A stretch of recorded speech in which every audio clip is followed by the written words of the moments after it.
So on to Hokkaido. Hokkaido. So I talked my way into a Japanese Ministry of Education scholarship where I got a stipend of 10,000 or essentially $1,000 a month to go to school. And so when I saw the school, I was like, oh, cool, they got a karate club too. Well, I really enjoyed my experience in the karate club, so this is going to be great. So I show up, and there was no karate club. So, and I ended up, so I'm in Hokkaido. This university was not like Hokkaido University. This was the Hokkaido University of Education. So like Hokkaido University is in downtown Hokkaido. My university was not that. It was in Kitaku, in the north part of this district of the city. At the very northern edge, like from my university was farmland. So I had to take a bus an hour to get into the center of Sapporo. So, and there's no karate club in the little part of where my university, or there's no dojo at all. So I got there, no karate club. I'm like, well, this is not acceptable, right? This is not what I came to Japan to do. Was you were supposed to be there for how long? One more year. So year. I'd already graduated college, right? I got my degree, and I spent the 3 months. I spent the summer before going to Japan down in Anchorage, actually at Tanaka Sensei's dojo, the same Shitoryu dojo. So I get to this karate club or this university, and there's no karate club. Well, right? So one thing, Hokkaido has a lot of Shotokan and it has a lot of Wado. And there is very little Shitoryu.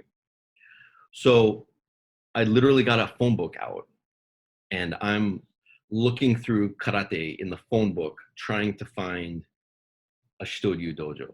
So I find this Shitoryu dojo, and I call the telephone number listed in the phone book, and I'm saying, look, I'm an exchange student here, and I'm looking for a Shitoryu dojo. And the sensei I speak with, his name is Mitsuchi Sensei. He passed, a while back, but he's like, okay, well, my office is in, the center. Our dojo is actually in the southern district of the city. So come to my office on, Monday, and we'll talk, and then we'll go to the dojo together. And he actually didn't have his own dojo. It was community centers. This was very common in Japan. They'll teach classes at community centers or school gyms or, wherever. And that's what he did. He had 2 different locations that he would do, like Monday and Thursday, I think, were dojo nights. So, I can only imagine, here I am, and I show up at this, and he was the deputy branch chief of a major real estate corporation. And I show up, and his poor secretary probably had to be like, what is going on? And so we sit down, and, she brings tea, and he starts basically the interrogation, right? Like, okay, so tell me about your karate and tell me about everything. And he's like, okay. And then he starts asking questions like how much do you know about karate? What, could you know this kata? Do you know that kata? And so when I got my shodan, I knew 3 kata, right? 3 karate kata. And I'd had to go back, and I learned a whole bunch of kata. Like I learned the hand kata, like I had Chris teach me the hand kata, and suparinpei and a bunch of other kata over that time. So I knew more kata when I'd gotten to Hokkaido. So this was 1998. I went home in 1994, or 97, sorry. So 3 years had gone by. I graduated. I learned a lot more. And so he's like, okay, testing me. And I was like, okay. So we go to the dojo now, and we took a bus and walked and went to the dojo. And, again, same thing. Like he's watching, he's like seeing what's going on. And it was a small organization, small dojo. And then we would frequently go to the after dojo training. Just as important. Right? The after dojo training happened, I think, almost not every night of training, but frequently. We would start talking karate, and he would be talking for hours. He was a rokudan in Shitokai, but his sensei had passed, and he wasn't at the time when I was there, he wasn't officially associated with Shitokai. He was kind of just running his in an independent dojo, and then he reaffiliated with Shitokai after I left. But it was that. What do you think about this kata? Tell me what you think about this kata. Okay. Well, you know this kata. Okay, show me this kata. And we'd be in the bar, at the karaoke place, at the little snack, right? And all of a sudden he'd be like, okay, come here. So when we're doing this and it's 1:00 in the morning, I'm like, Sensei, I don't know about you, but I have to go to class in the morning. I think you have to go to work, Sensei. And he's like, no, it's okay. But we would be doing, he would be like, okay. And we'd be drinking, and then he'd like put this wrist lock on me there in the bar, and he'd be like, okay, now what are you going to do? And how are you going to get out of this wrist lock? Like total, I mean, that's just the way it was. Right. It is that way a lot. A lot of people know that. A lot of people don't know that. But that is how it happens. I mean, it's not well, maybe it is a requirement to a certain point. I mean, I know plenty of people that do not drink alcohol, and they don't enjoy to be. I personally don't enjoy to be in the smoky izakaya, but the amount of training that does go on there, and the conversations are priceless. I mean, you have to go through it. You benefit from it. So, I just on this last trip. Went to dinner with Sensei after our last day of training, and I asked him a question about five ancestor fist, or Chinese martial arts, and that spawned a 15-minute monologue about the difference in some of the differences in Japanese and Chinese martial arts, coming down to societal factors such as clothes, why traditional Japanese clothes, the impact that played on the development and the type of movement and the way of movement of Japanese martial arts, specifically like your obi, right? Not the karate obi, but like when you're wearing, a hakama or, a Japanese traditional obi versus Chinese clothing, and how, if you look at like five ancestor fist or a lot of Chinese martial arts, they move a lot more than Japanese martial arts. And it was that after dojo training where it was like, Sensei, I saw this and I was thinking that, they do this move, and it was like, oh yeah, Chinese martial arts, boom. And there we go. And I'm like, I get it now, right? Like this whole, like, it makes sense. So yeah, so I went to Hokkaido. I was there for a year. During that time, I told you my friend Chris Hagen, he called me about halfway through the year, maybe towards the spring or very early summer. He's like, hey, when are you coming home? I'm like, well, I'm going to, August or September, August sometime. He's like, okay. Do you want to do Team Kata? And I'm like, I don't know. I've never done Team Kata. I mean, I'd competed in some tournaments. When I was in Nagoya, I competed in 2 tournaments. When I was in Hokkaido, I competed in 3 or 4 tournaments, competed in the Hokkaido prefectural tournament, things like that. But I'm like, Team Kata, sure. He was like, okay, because we're going to the World Championships in October. I'm like, we are? Like, yeah, our third dropped out, and we need a new third, the third member of the team.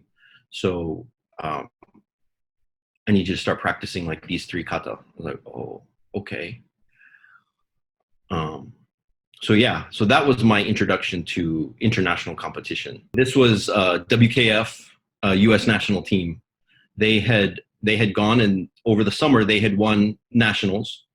They'd been chosen to go to WKF World Championships, and then almost immediately after that, one of their team members had dropped out, and so Chris called me and was like, "Hey, we want you to come back, and we want you to join us."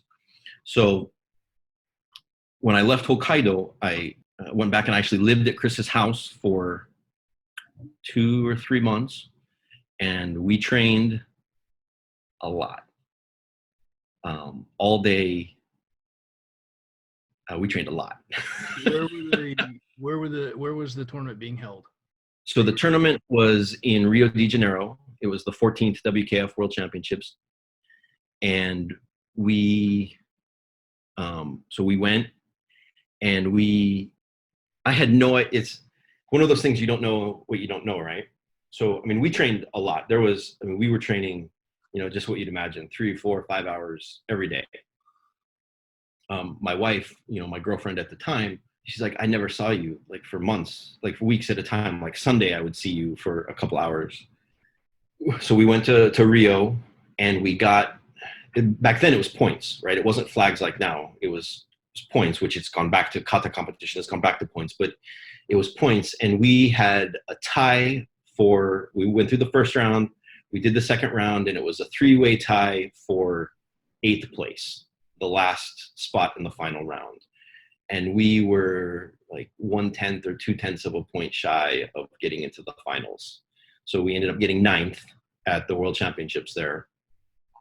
That was 1998. Wakai Atsuko's first time winning. Abe Ryoki did male kata. And it was like one of those eye-opening experiences. Just the level of competition there was amazing. Well, gee, I can imagine, especially since you weren't really doing tournaments. No, I mean, I'd done some, but it wasn't. But not at that level, right? Not at that level. Not at that level, and not even close. I mean, it had never been. I didn't even really know. I mean, conceptually, I knew that those things were out there, but it had never been anything that I'd been involved in, I guess. I mean, I'd been in university tournaments and club tournaments, and yeah, I watched the All Japan on NHK, in December when it comes out. I mean, that was the time, Yokoyama Hisami was very popular during that time. Wakai Atsuko was just coming out. And, but to see it was like a whole nother level, obviously. World Championships, right? WKF World Championships. So then we went back and we trained, and the next year we went to, the World Championships is every other year. The next year we went to Pan American Championships in Havana, Cuba, where we ended up getting 3rd. Actually, it was I competed, Antonio Diaz was on the Venezuelan team. Peru got 1st, Venezuela got 2nd, and then we got 3rd. And so, that was my time competing with Antonio Diaz back when he was very young on the kata team. And we went back and we were just continuing. I mean, that was it. We went to nationals, won nationals again. And then I was starting to get burnt out on competition because we were, that became the sole focus. So that was it. It was tournament. Who was the other member of the team? So it was you, your friend, me, Chris Hagen, and John Reskover were the 3 of us. And we all still keep in contact. We joke, we're messaging back and forth all the time. But I mean, it was an amazing experience. I learned so much, but at the same time, after several years of it, it just I stopped enjoying the karate for the karate's sake, if that makes sense. And so I started to look for a change, something a little bit different. It became like I'm just doing karate just to compete now. And so for me, that kind of I kind of started to lose what I liked about karate during that time. And so I started to look for a change, which kind of ties into my kobudo experience. I had never done kobudo. I think I practiced one bo kata there at Tanaka Sensei's dojo a couple of times, but it never really grabbed me. And then we went to nationals in 1999 in, I think it was Charleston, West Virginia. And I'm watching the kobudo, and I see this guy get up there. His name was Eric Klinger. And he starts doing his bo kata. And I sat there going, what on earth is that? I think it was either Sakugawa no kun or Shirotaru, but it was a Yamane Ryu kata. He was one of Oshiro Toshihiro Sensei's students. And his bow was moving so fast and fluid. And I was, I hate to use the word spellbound, but I was mesmerized by, what is that? I see what all those other people are doing. And why is his bow so different? I had no idea. Nobody in my circle that I knew, like I didn't know who that guy was or anything. And I just remember watching him out there just flow and move. And I didn't actually get to meet him until almost a year later. but that was my introduction to Okinawan kobudo. Was 1999, seeing Eric Klinger do. I can't remember whether it was Sakugawa or Shirotaru. Might have been Tomari Shirotaru, but it was very eye opening. I want to back up if we can just a little bit. When you were doing the Yep. tournaments with your teammates doing the Team Kata, what kata were you doing? So we did at the time we were doing Niseishi, Rohai, and Suparinpei. Niseishi. Yeah. So we did Niseishi, right? Not what you would expect for competition. Not what we would expect for competition. It's it. Yeah. I love that kata. We have that kata in Okinawa Kempo. I'm sure it's going to be a little bit different when you come to Okinawa next time. We'll do them together. But Yeah, definitely. that's a great kata. It's a great kata. But yeah, not what I would expect. You would not see that kata today on the tournament circuit. Oh no, absolutely not. Right now, in fact, if one of my athletes came up to me and said I want to do Niseishi or Rohai, I would have some very choice words with them and go home and think about, I'm going to tell you what kata you're going to do. But that's actually what happened to us. Was Tanaka Sensei was like, these are the kata you're going to do. I mean, and even, you know, he's been a WKF level referee for a long time. And the kata that people were doing in the late 90s, early 2000s were different. I mean, even now you never see Nipai Po. You never, you hardly ever see. Grace Lau is the only one that does Tomari Basai really in WKF tournaments. Shimizu will do Tomari Basai once in a while, depending on the tournament. Unshu, the Shitoryu Unshu, I think Grace and Shimizu are one of the only ones who do it. So, at that time, and I think at the World Championships, I think we did Niseishi first, and then we did Rohai second.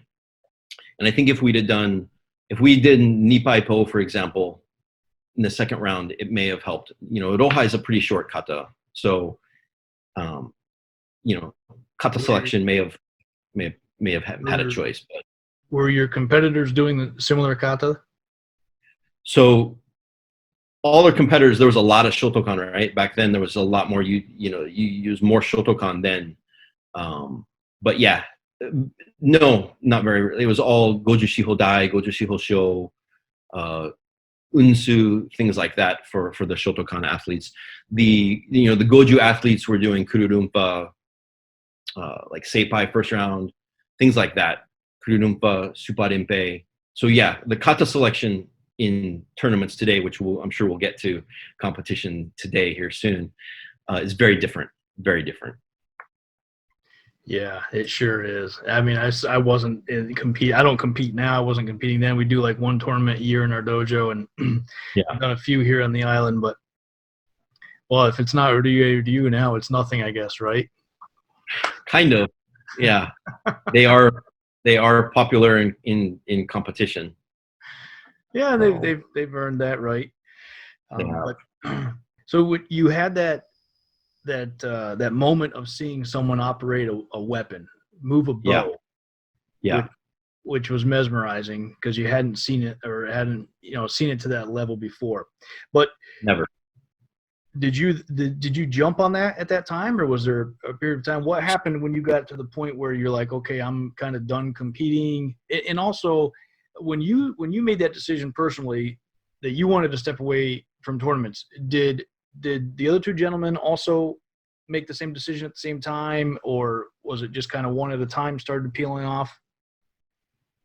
Kind of like that. I was the first one to kind of step away from the team, but it was and it was not right at that time. It was almost a year later before that happened. We kept training and whatnot, but I needed to get a job, and so I was working, and I needed to adulting, right? Adulting starts to take over. So there was a variety of things that all started to happen at the same time, right? I was working. I ended up, we decided to get married, and all of these things were starting to happen at the same time. And it was like, look, I'm kind of getting burnt out on the competition side of it. And I want to go back to, what made martial arts fun for me. And I didn't know what that path was at the time.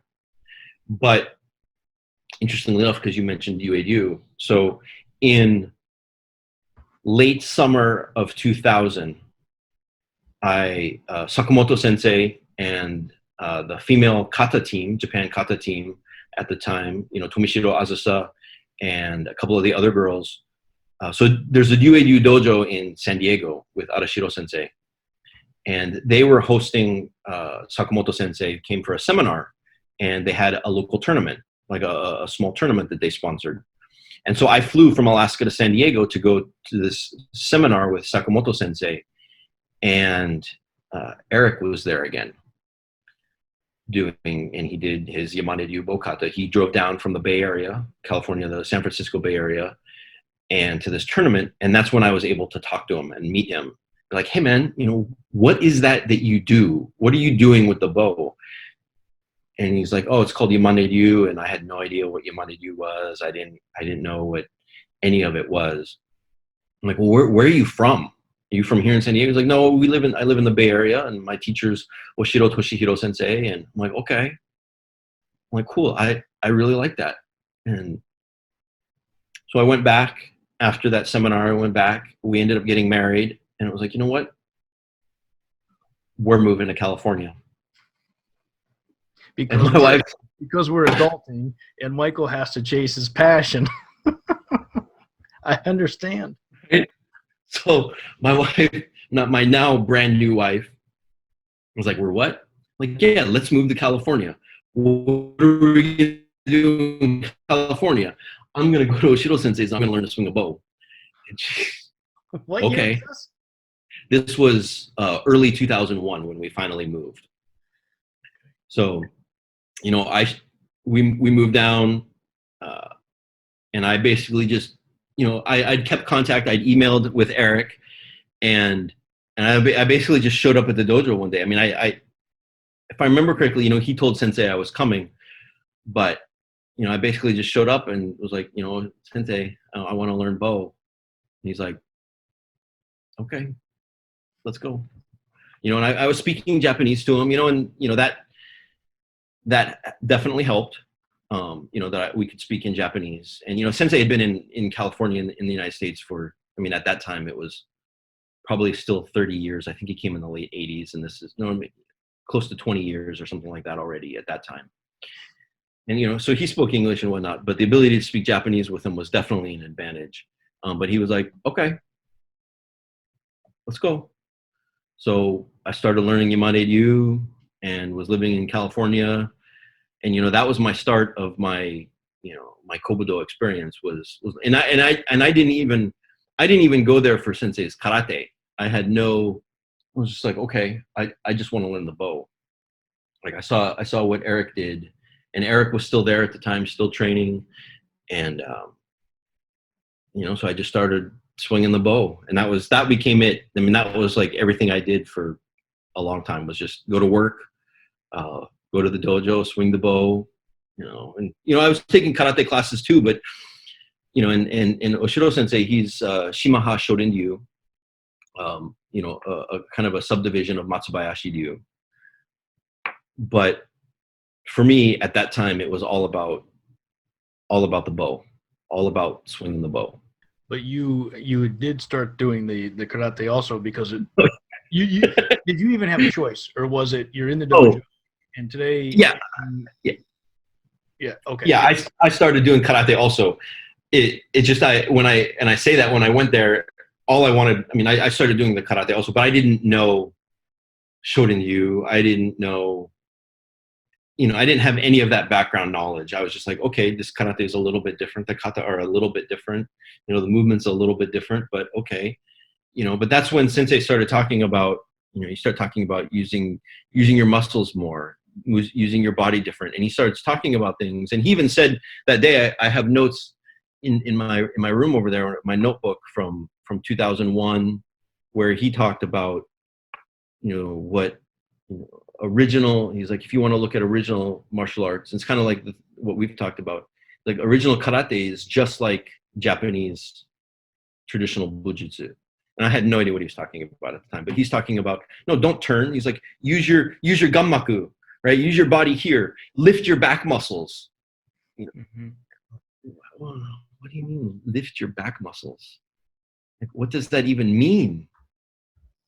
So coming from a sport tournament, not style, but lifestyle, if you will, Yeah. focus for several years, I would assume that you were very different. You were moving your body very different than what Sensei wanted you to do.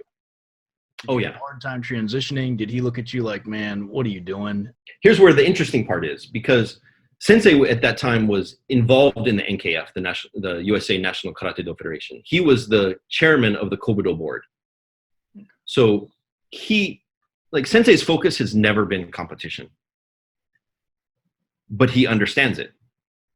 In fact, while I was there, I think in late 2001 or early 2002, the world champion Kai Atsuko was brought to our dojo, or came to our dojo with one of the national team head coaches. She was training with Oshiro Sensei. Other Japanese athletes have come from Japan and trained with Oshiro Sensei on body mechanics and moving and things like that. So he didn't do it, doesn't really focus on it, but he understands competition. So for him, he was like, no, just move your body different. And he would focus on trying to get me. And at that time, I didn't understand what he was really talking about. You know, it's one of those things that sometimes it takes a couple of years. And a lot of people do karate, but not a lot of people think about karate. And so it took me a long time to really understand a lot of what he was saying. And even conceptually, I was like, okay, I understand the words you're saying. And I think I understand what you mean, but I have no idea how to do that.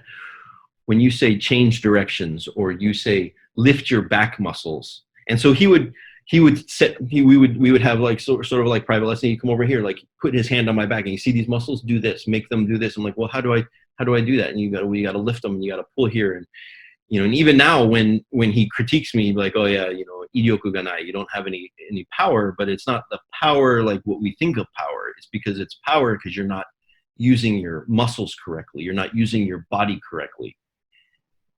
So that was a big adjustment for me at first, was trying to understand, because nobody had ever said anything. You know, when we were talking about competition, it's, you know, stop here, do this, move your body a certain way. But it's not the purpose is different, right? So as long as it looks like what it's supposed to look like, because that's how kata is judged, right? Your visual presentation is what's judged. Right. And that's a big problem. It was probably a problem when you were training and competing on the national and the world level, right? And we'll get into the T-shirt that you're wearing there and what you're doing now. Competition, but, yeah. At least you understand the other side of it. And that was a conversation that Jonathan and I had as well while he was here, because that man is training in a traditional style here in Okinawa, karate and kobudo. And now he teaches that back in the States, but he's working with you for this team that you have. And I've had conversations with him about that, and with you. When you were here in Okinawa, we chatted about it. And there's someone that I didn't necessarily I did talk to him about it a little bit, but someone that I gained a lot of respect for was Jesse Enkamp. When I was talking to him about what I'm going to call real training, what I'm going to call real karate training, self-defense type of training versus just tournament training. Because for a while I had this hang up that you're one or the other, you're not both. Right. And I've since changed my tune. And the first person that I talked to that changed my feeling about that was Jesse Enkamp. But it was after I had been in the dojo with him when he was here in Okinawa. I attended, he came to our dojo, and then I attended one of his seminars at the Asato dojo, and I was like, okay, this guy gets it. It's not just tournament. And then I didn't get to train with Jonathan while I was here. And I haven't had a chance to train with you yet either, but we will. And you and I have talked quite a bit online about your sensei now and where he comes from, you know, his background and comparing him to some other people that we definitely respect. So I can appreciate that now more so than I could just a couple years ago about, all right, you can be a tournament guy, you can be a tournament girl, and you can still do some pretty amazing stuff with your real karate. That's kind of how I separate the two. It's interesting how this whole, you know, I mean, we'll get to Apex here in a few minutes, but when I went to Oshiro Sensei, I wanted nothing to do with tournaments. I stopped competing. I think the only tournament I competed in when I was down there in California was a local tournament. Like, and when I mean a local tournament, a dojo tournament, basically a dojo sponsored tournament. I just was like, you know, that's not my focus. It's not my interest right now.